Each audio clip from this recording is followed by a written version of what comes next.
Hello and welcome to the British Food History Podcast. I am your host, Dr. Neil Buttery, food historian and chef.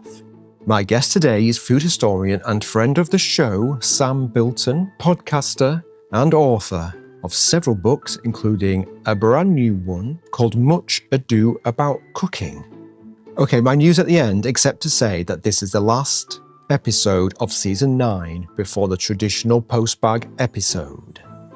I need your comments, questions and queries about the episodes in this batch. Have you enjoyed the season?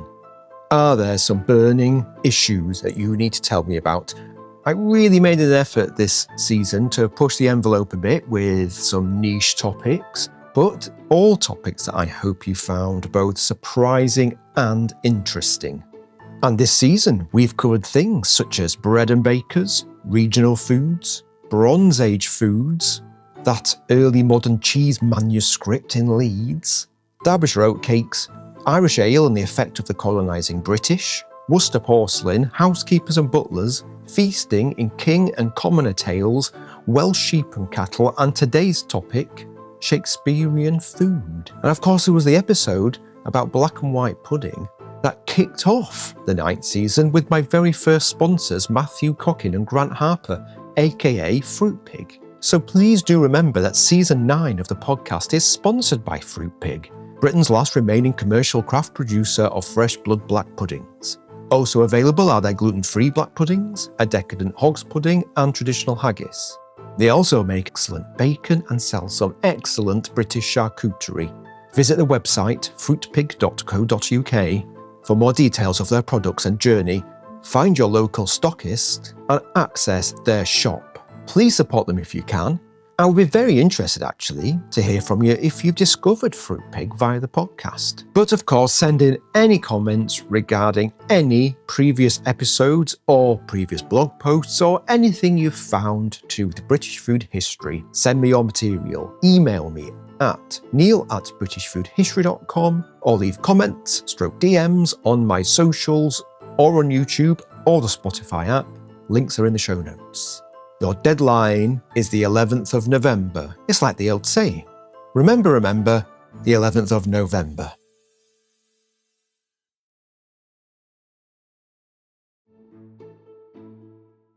Okay, let's get cracking. I am talking with food historian Sam Bilton, host of the award-winning Comfortably Hungry podcast and co-host of A's for Apple, an encyclopedia of food and drink, which she hosts alongside Alessandra Pino and me.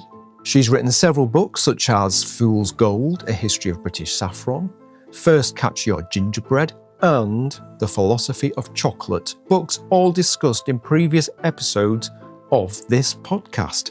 But we're talking today about her brand new book, which is out at the end of last month, September 2025, called Much Ado About Cooking, Delicious Shakespearean Feasts for Every Occasion, published by Headline and commissioned by Shakespeare's Globe. Here's what the Headline website says about the book. From patties to platters to trifles and tarts, food is a keen player in Shakespeare's world. With unique recipes from the Globe archives and new ideas inspired by the bard, Much Ado About Cooking is a delectable celebration of dishes that capture both the spirit of Shakespeare's literary work and life in the Elizabethan era. So, of course, this was a fantastic opportunity to talk about the food of Shakespearean England, as well as the food and drink references in Shakespeare's plays and what they meant to those watching the plays at the time they were first performed. We talked about lots of different cookery manuscripts, the importance of keeping historical recipes relevant, capons, early modern bread, and greedy Falstaff sack, amongst many other things. Those listening to the Secret Podcast can hear about horrible sweet spinach tarts, early modern cakes, possets and more. And in fact, also Secret Podcasters, check out the show notes and you will find a link to the videoed version of this episode. I will be back at the end, but now please enjoy Shakespearean Food and Drink with Sam Bilton. Hi Sam Bilton. Hello. Very nice to talk to you today about Shakespeare and food. I know, it's a great subject, isn't it? It is a good subject. And coming from the point of view of somebody who's not that widely read, I think you do yourself a disservice there. Well, I can't say I've read a huge amount of Shakespeare, but what I have read, looking through food historians' eyes, is it is rich with food references. So there's always something, even if I don't quite understand what people are saying, going on about, there's always lots of food mentioned all the time. So much food. I mean, you have to wonder whether he was perpetually hungry, because there's a lot of food in his plays. Well, you've been sort of, I guess, looking at all of his works recently to essentially create this cookbook. Tell us about it. It's very exciting. It is very exciting. So I was approached by a publisher, Welbeck Publishing, and they have been commissioned by the Globe Theatre to write a cookbook based on the food references in Shakespeare's plays. So Shakespeare's Globe wanted to produce this cookbook, and then I was approached and asked if I would like to write the recipes. And of course, I said, absolutely. What does combining Shakespeare's work with the cookery book really sort of tell us about the ingredients of Shakespeare's time and the way, I suppose, and also the way people thought about food and drink at the time? Well, it's interesting because obviously, as you know, as a food historian, most of the texts that we deal with throughout history, until you get sort of late 19th century, really only reflect what the posh people were eating and the well-to-do, and sort of the upper middle classes at best. They're not really telling us what everyday people ate.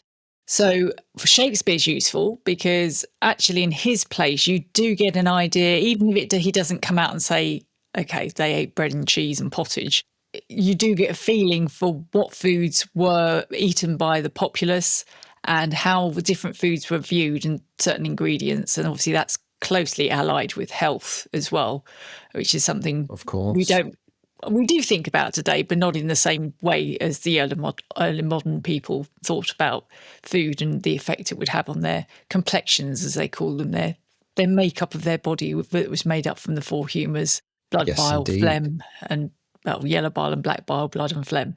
So whatever black bile is, right? Well, that's the one that causes that's always melancholy. confused me. it's well, yeah, quite. I don't know how it physically manifests itself in respect of a bodily fluid. But, I haven't knowingly exuded black bile, that's for sure. Anyway. Either, but it's that's the one that kind of does crop up indirectly in Shakespeare's plays because it's closely allied with melancholy. But anyway, that's probably a whole different issue to discuss at a later date. Yeah, well, I mean, there's a lot of mood in Shakespeare, and food is mood at this time, so it does make perfect sense. The other thing as well, of course, yes, people go to see the plays are from every stratus of the population. So even if perhaps it's some fancy banquet that's being, acted out on stage, people still have to know what those foods are for it to make sense and what place they have in society. So I suppose you've got to, although it's maybe the food that's depicted in there isn't food that everybody's eating or drinking, but it's certainly got to be something that everybody at least understands, because attached to that food is your class or whatever, or maybe your gender or... Absolutely, yeah. And there's a great scene at the beginning of Coriolanus where it opens with the people rebelling or complaining to the higher authorities about grain being withheld and hoarded by the upper echelons. And these are the sort of things that would have concerned early modern playgoers in England at the time. They were worried about food security because we'd had a series of harvests, or a failed harvests, I should say, in the 1590s when Shakespeare was writing a lot of his plays. So it was really, a time of political and economic turmoil in this country. And that those factors are, are reflected through food and what was available and what wasn't available. So, you glean those sort of snippets as well, which is quite interesting. Were there any particular standout characters or plays where it was just the gift that gave on giving when it comes to this project? You can't really talk about food in Shakespeare without mentioning Falstaff. No, indeed. That would have been a major oversight on my part if I'd not mentioned Falstaff, and it's pretty hard not to mention him because he's got to be one of his most popular characters. He appears in 3 plays as a character, and he's mentioned at the beginning of Henry V as well. So, although he's mentioned in terms of being dead, but he does a Bobby Ewing and comes back in Merry Wives of Winter. So all's good. All's He well woke up in the well, shower, did he? yeah, something like that. Yeah, I'm not sure they actually bothered to explain to audiences how he suddenly resurrected himself, and also seemed to place himself in a completely different era. Maybe he was like Doctor Who. I don't know. He's a Time Lord.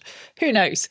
Anyway, but luckily for you, he's a very greedy man. he is a very greedy man. He's one of those characters you kind of wonder when you actually look at him closely why he was so popular, because he's apart from the fact he's recognised as being quite gluttonous, which was particularly not a trait that people wanted to be associated with in this era. He's also deceitful, boastful. He has loads of faults, but everyone loves him. But he's great fun. Well, he is, and I think it was, I can't remember, but someone's compared him to being sort of like having this great gusto for life. I wanted to say Oscar Wilde, but it wasn't Oscar Wilde. But anyway, it was Orson Welles. Sorry, Orson Welles compared it to having this. So he was a life-affirming man. He just loved living, and as that, he loved eating, and above all, he loved drinking bucket loads of sack. There's one scene where he's actually, I think it's Prince Hal bemoans the fact that he has a pennyworth of bread and like an inordinate amount of sack. And I have to say to your listeners, I'm a food historian. I'm not a Shakespearean scholar, so I'm paraphrasing the plays here. So I'm not getting the quotes completely correct. Well, it's one of the few plays that I know okay is Henry IV, and popped up when I did my pudding book. This is the only reason I can remember it, because I've read it so many times, this one quote. But I think Hal describes him as something like a manning tree ox with a pudding in his belly. So it's just this huge man with a big swelling big beer belly in front of him. And if you actually see him portrayed in paintings or in movies, he's never portrayed as a skinny bloke. He's always a big chap. Even if the actor themselves isn't a big person, they've usually donned this proverbial fat suit to portray Falstaff. But I mean, I must say, you talk about, he's got all these sort of cross marks against his character, and yet we still love him. I suppose it's one of those things where, we all wish we could just love life that care, not really care about the consequences, but we're all worried about these things and gnash our teeth whilst he just goes off and has fun. Doesn't care. Absolutely. Yeah, absolutely. He doesn't care. He really doesn't. He's, and he's also, I mean, there's other things he's guilty of, just being lustful. He has that famous line that let the sky rain potatoes, which was obviously a famous aphrodisiac. Oh, yes. I couldn't speak to you without mentioning aphrodisiacs. It comes up a lot when we do A's for Apple, after all. I know, it should be A's for aphrodisiac. It should be, really. But yeah, there's that. I mean, potatoes, and at this point we're talking about what we would recognise as a sweet potato rather than a baked spud, a Virginia potato. The word potato is a very confusing term at this point in history. Yes, it is. Yes, that's for indeed. sure. But the sweet potatoes, which were supposedly had possessed aphrodisiac qualities. Yeah. Now, Shakespeare, well, better give people a bit of a historical grounding here, actually. Yes. Or a food historical grounding, more like, because I think most people are aware that Shakespeare is writing at the end of the Tudor period and the beginning of the Stuart period, straddling those two very sort of famous eras. But if people are unfamiliar with the food and drink of the time, what would you say, what particular foodstuffs or ingredients immediately spring to mind for you that are quintessentially sort of Shakespearean? It's the early bit of early modern, I suppose, isn't it? I mean, there's lots of things that are mentioned in the plays that we have today, albeit they would have been in a different form. So pasty, for example, venison pasties come up a lot, but as we know, venison pasty was a massive thing. It wasn't something you picked up from Greggs.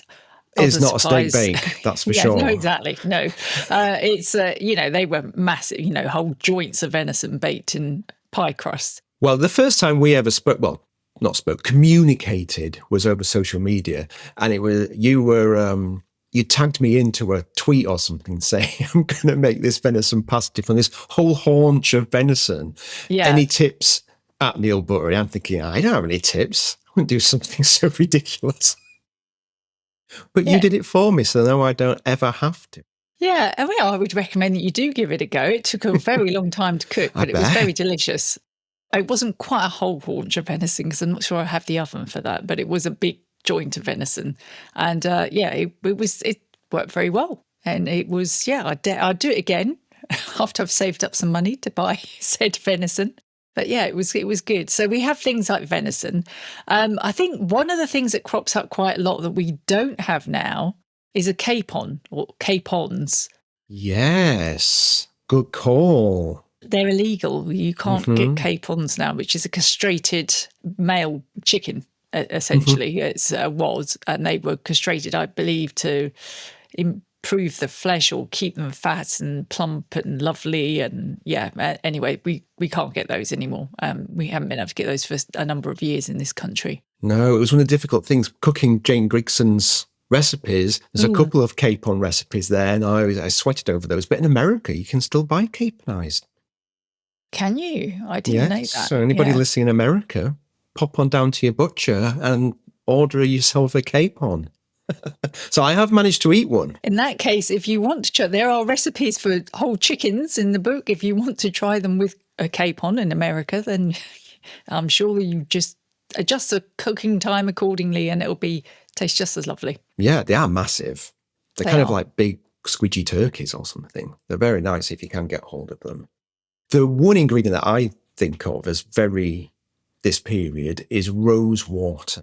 Yes, yeah. It's in everything. Yeah, so it doesn't. Rose water itself doesn't appear in the plays, but yes, in the recipes. Oh my God, yeah. And I did have to. I sort of step back a bit on the rose water because it's used very liberally. I mean, like we say liberally salt something, they liberally scatter rose water, everything from the sweet to savoury. And it's folks here in my household, I'm in a minority in liking it. But if I really like it. And orange flower water, I guess it's bedfellow. Yeah. Really delicious. Although that doesn't crop up. I think that's a later. It's more Georgian, isn't it, I suppose? It's more Georgian, yeah. So rose water sort of drifts away and orange blossom water and orange flower water come in sort of I remember slightly speaking later. once to Ivan Day about this. So I wasn't complaining because I like rose water, but I was thinking, this is a lot of rose water. Even for somebody who likes rose water, this is a lot. So I said to him, I'm assuming it wasn't as strong as it is now, with today's technology. And of course, Ivan Day, being Ivan Day, has distilled his own rose water from roses from around this period, ones that are similar. And he was saying it was so unbelievably strong. If anything, it's stronger then than it is. Really? Oh, okay. Because I would have been like you. I would have said, they're making it themselves. But of course, it was distilled. So by virtue of the fact it's distilled, you're concentrating the flavour. So it would make sense that it was stronger. But yes, I didn't reduce the quantities of rose water. And I think I even say in the introduction, if you're really not a rose water fan, you can reduce them further. I like it much in the same way as I like saffron. So I'm always quite generous with my pinches of saffron, but I know some people find it a bit soapy. So if there's too much. It's paired a lot with things like almonds. Am I right in remembering that you trickle a bit of rose water on your almonds or something that you're grinding, and then it stops it, it keeps it all nice and mealy. It doesn't oil and separate. Am I remembering that right? No, you are remembering that correctly. And so it's particularly important when you're doing macaroons or marchpane, which is, sort of the almond paste, which is then baked. And they say add rose water to prevent the oiling. But of course, they were pounding stuff in it with pestle and mortar rather than using a food processor, which is what I did. Yeah. If they had one handy, they'd be using it. Absolutely. I'm not sure if that's a valid reason but that's the reason I always give. Oh, they would have used it. And at the end of the day, it's a modern interpretation of the historical recipes. So I've taken the references in the book, in the plays, I've paired them with recipes from the time, and I've made a modern interpretation. And I've tried to remain as faithful to the ingredients, but methods I've definitely employed No, that's a good point, actually. There's a very good mix of recipes in your book. One where you've really adapted a recipe quite closely, but to fit a modern kitchen, which is very much the direction I came into all of this from. It's fine going to extreme lengths to absolutely reproduce something as close to 100% as possible. I can see the worth in that, obviously. However, that's not going to encourage people to cook the thing. It's going to make it seem more daunting. You know, foods have got to evolve with us. Yeah. And no matter how traditional you think your traditional cooking is at home, it doesn't bear any resemblance to the thing 250 years ago. It's got to keep up with the times. Well, absolutely. And I do think and believe that there is a case to argue that it is impossible to faithfully recreate food from the past. I think if you want to play devil's advocate, because our ingredients have changed so much over the centuries, even in the last 100 years, let alone 200, 300, 400 years. You know, capons, there's a reason why we can't get capons, but even, you know, wheat, I guess even almonds, everything has changed. So arguably you can't accurately recreate food from the past. No. Plus, I don't pretend to be an archaeologist. I'm not looking at it from I'm not doing experimental archaeology. Sure. You know, I want people to engage with the history of food history from our past. So that's why I do modern interpretations. But there's a few modern recipes in there, but basically they are all based on 16th and 17th century recipes. And some of them I've needed to alter very little. I've just obviously use the same ingredients and put quantities in, which you don't usually get in that period. No, that's the main thing that's lacking. Yeah. And it's something that I used to really hate at first, but I've got used to it now. It's a difficult one, isn't it? I suppose recipes had a different place then compared to that. You know, I always think of recipes as a little bit like trying to get from A to B using a map and your own wits compared to using sat-nav. Sat-nav will get you to your destination, but you won't have remembered how you got there and you won't have learned anything. Whereas if you're using your own wits, in my case, I have no sense of direction. I go down some wrong turns to get to the end, but I've learned so much more by doing it. And I find actually by using these older recipes that I've learned so much more about cooking and building a bit of an instinct more. And I think the other thing you realise is we often talk about there not being an original recipe. People talk about plagiarism, and there is obviously nowadays that's strictly verboten. But back in, you know, several hundred years ago, sort of 18th century and back, or even 19th century, there's no original recipe because actually if you read recipes back, sometimes you look at it and it's not called hollandaise, but basically the method is like making a hollandaise sauce, and yet the recipe could date from sort of the 18th century or late 17th century. So it's you know, things were referred to by different names back then. So yes, it's almost futile trying to find an origin point. Exactly. And also, you know, things evolve, as you know, certain recipes have evolved. I think gingerbread being a good example from what it was like in Shakespeare's day compared to what it's like now. Has gone through a huge amount of evolution. It really has. I wonder if people would recognise Tudor or Stuart gingerbread as gingerbread if you shoved one under their nose. No. And it's interesting because when I wrote the gingerbread book, I couldn't. So back in the early modern period, gingerbread was a mixture of honey and spices and breadcrumbs. And it wasn't really baked. It was kind of dried out in a cooling oven. It wasn't, you know, it was very different. And I tried to make a recipe that belonged to Hugh Platt, I think, when I did the gingerbread book. Bear in mind, this was during COVID. And it had licorice in it. Again, no quantities. Oh, and you don't like licorice, do you? And I'm not I'm going to say I'm not fond of licorice. I've switched from hating it and being not fond of it. I can eat some licorice now, but at the time, it was one of the most vile things I'd ever made. And I'd actually, to be fair, I'm maligning it with the licorice, but because I don't think there's that much licorice in it. It was more the spices, red wine, honey and breadcrumbs. It just didn't work. For me, it didn't work. I know other people love it, but I managed to do a recipe for this book, Much Ado About Cooking. It is close to early modern gingerbread, with Yeah. breadcrumbs and the But honey and the but not spices. rubbish. But not disgusting. Yes, it won't make people want to vomit. So It won't make people. You should have that on the front cover of the book as a quote. I'm not sure Shakespeare's Globe is going to go for that. Won't make you vomit. That's good. Dear, I've cooked many historical recipes where it's made you want to vomit. There's few and far between, but there definitely are some. But there's anyway, always the odd one. Yeah, and it could be modern user error. Because obviously, I think recipes back then were written for people who had a clue of how to cook and did this regularly and probably learned from doing rather than they were more aid memoirs and. Yeah, and people wouldn't even dream of telling somebody exactly how seasoned something should be. You'd leave that to them to decide. Exactly. That'd be a bit rude, probably. One of the things that leap out to me when it comes to this period of time is the amount of sugar. And I'm not talking about sugar at the end of the meal, sugar in other parts of the meal.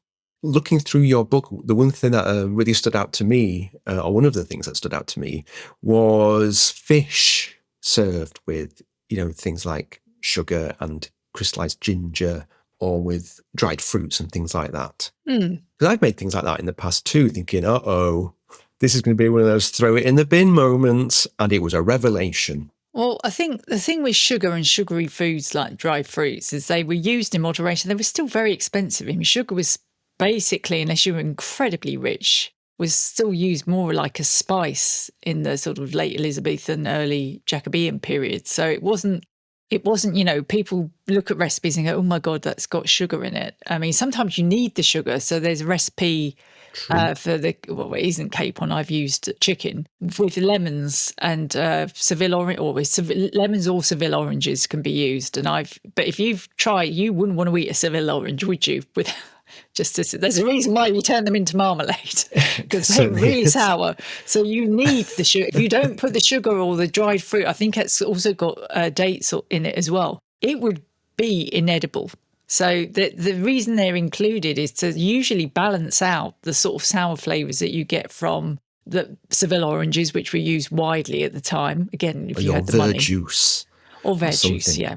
Yeah. So it's, and they do work. And I think people have to have a bit of courage when they're doing historical cookery. They have to say, okay, well, look, our taste buds haven't changed that much. Okay, modern people will probably want to eat a greater deal of sugar now.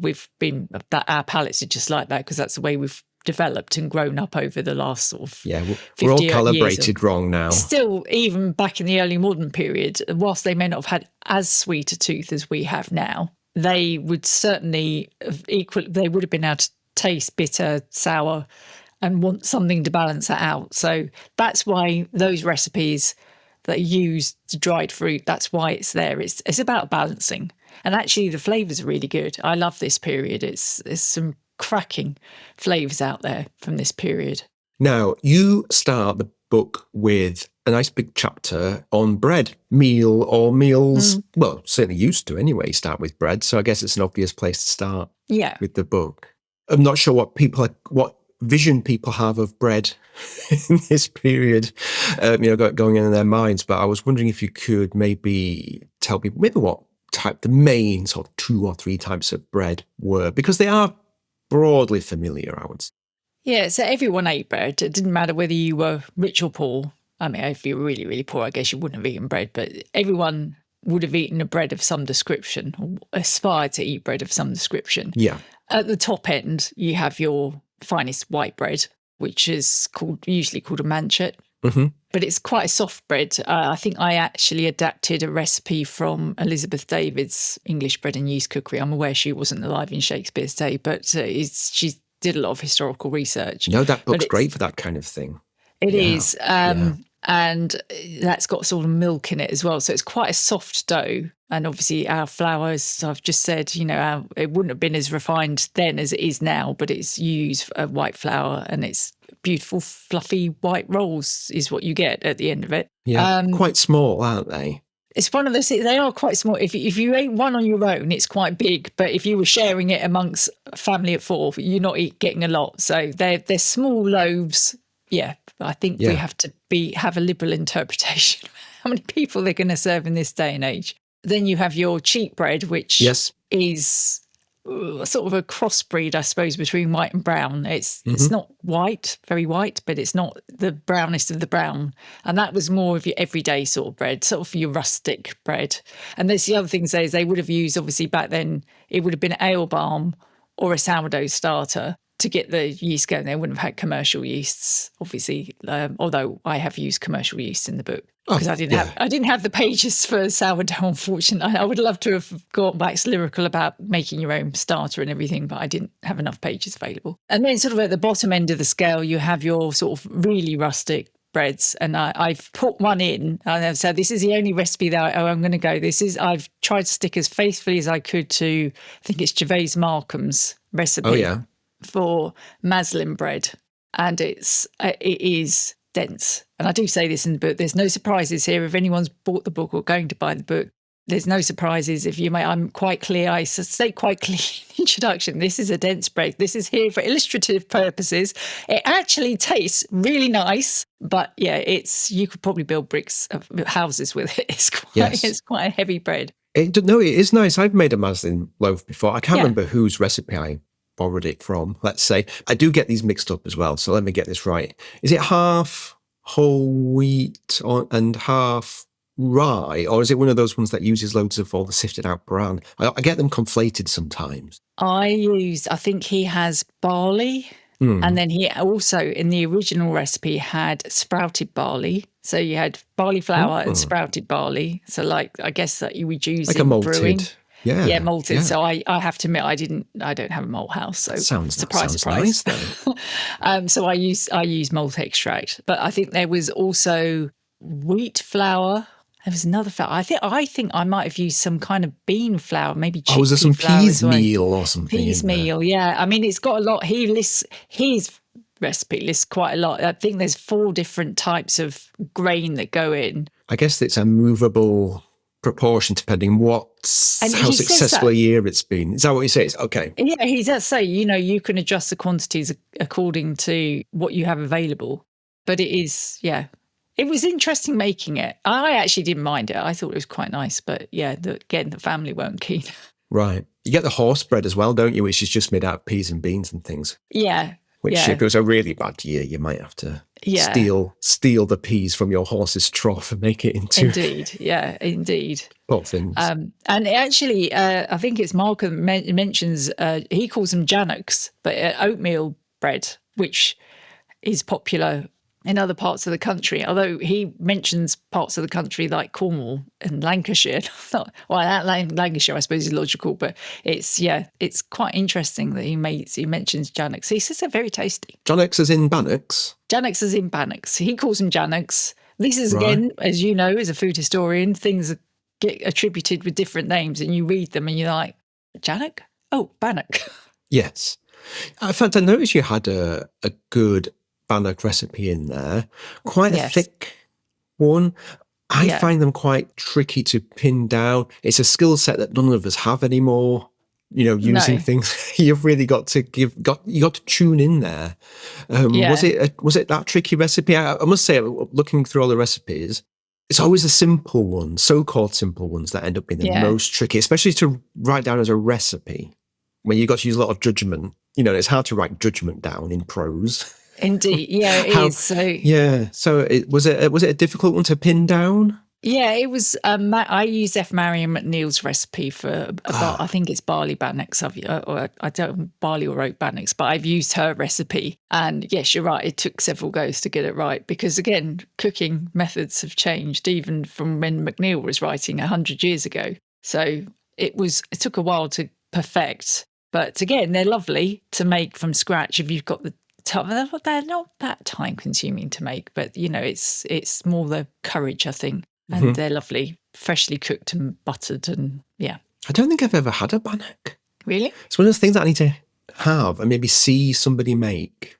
before I have a go. Because I'm not even sure if I know what I'm aiming for. No, well, I use her recipe, which seemed it was very instructive. Her book's brilliant, though, The Scots Kitchen. So I highly recommend that to anyone who's interested in it. Is a fantastic book. I use it all of the time. We can't talk about this period in history and not mention banquets quickly? No.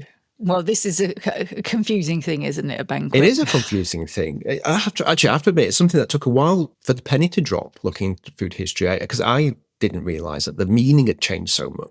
Yeah. A banquet today is like a big fancy meal, a feast.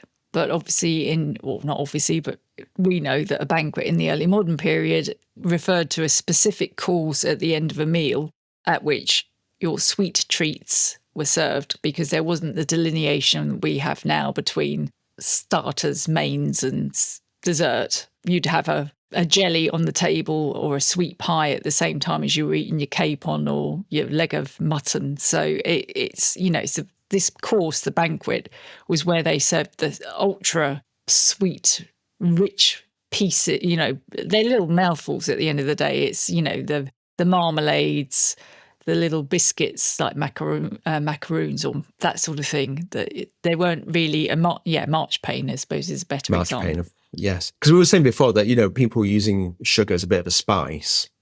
So used, in relatively small amounts. But when you go into the banquet, that's not what's happening. Oh, yeah. It's loads, but it's extremely, it's just the very, very sort of few top people are eating these foods. If you're invited to a banquet, then you're doing all right. Well, that's the thing, because you got to go to the feast, it didn't mean that you got to go to the banquet, because they invariably were for a select few, because the stuff that was produced for banquets was so luxurious. And they were also, they got a bit of a bad reputation sort of by the Elizabethan era. Philip Stubbs was particularly anti-banquets. I think because they would start building separate rooms or purpose-built sort of like pavilions and gardens where banquets could be served for the select few. And I think he has a quote something like that women go to these arbours in their garden to play the filthy persons. It's always women, isn't it? It's never the men that could be playing the filthy persons. It's always never. Men.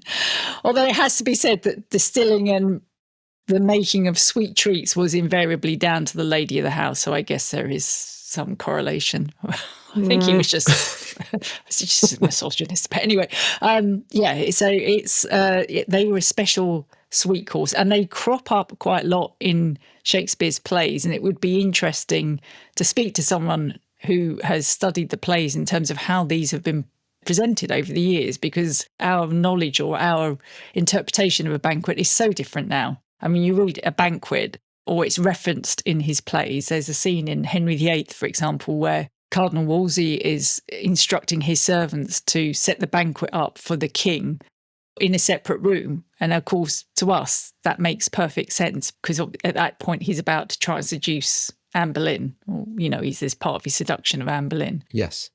Just very quickly, I'd like to mention, because I'm so pleased that it's in there, two of my favourite things, hippocras and wafers. Oh, yes. Now, I'm not going to lie, the wafers were a bit problematic because they would have used wafer irons, and I do not. If I owned a 16th century wafer iron, I wouldn't have used it. I'm too scared, I think. Plus, I don't have the right, I don't cook over an open fire. So I made like twirls. But yes, hippocras and wafers, you can't really. They, again, served at a banquet, typically, because hippocras was supposed to help with digestion, as spiced wine. Very sweet, again, highly sweetened. But yeah, they were classics to have. You can't have a end of Tudor feast without hippocras and wafers. So yes, the wafer recipe is, I think, is a modern recipe. I've made twirls, but it's a similar idea. It's the same thing. To make a very thin biscuit. Well, look, it's time to wrap up. What we've discussed today is just the tip of the iceberg, really. There's so much to talk about. How can people find out more about you, Sam, and your book? Okay, well, you can find out all about me on my website, sambilton.com. You can find me on Instagram and Blue Sky at Mrs. Bilton. That's with 2 S's. Very good. And remind us what the book is called before you go. It's called Much Ado About Cooking. Was that your title? Be honest. It wasn't my title. I'm rubbish at titles. That's what I asked. It was suggested by, I don't know whether it was suggested by Shakespeare's Globe or the publisher, but I'm pleased with it. It makes sense. It's a good title. Absolutely, it is a good title. Very good. Oh, well, it's been great talking to you. Thank you very much. No, it's been great talking to you too. Thank you very much, Sam. I have added links to Sam's socials, website, and podcasts, as well as her book. There's a reading list to go with this episode since we talked about so many different books, and hopefully it piqued your interest when it comes to the early modern period. There are some links to my blog for recipes and posts pertinent to today's episode, such as peas bread and poached capon. I've left links to past podcast episodes that are relevant to this as well. But hey, it's time to go. Please don't forget to send me your material and general comments for the post bag. Also, if you can, please leave positive reviews and rate the podcast on your favourite podcast app so the podcast can be discovered by more and more people. Thank you very much in advance.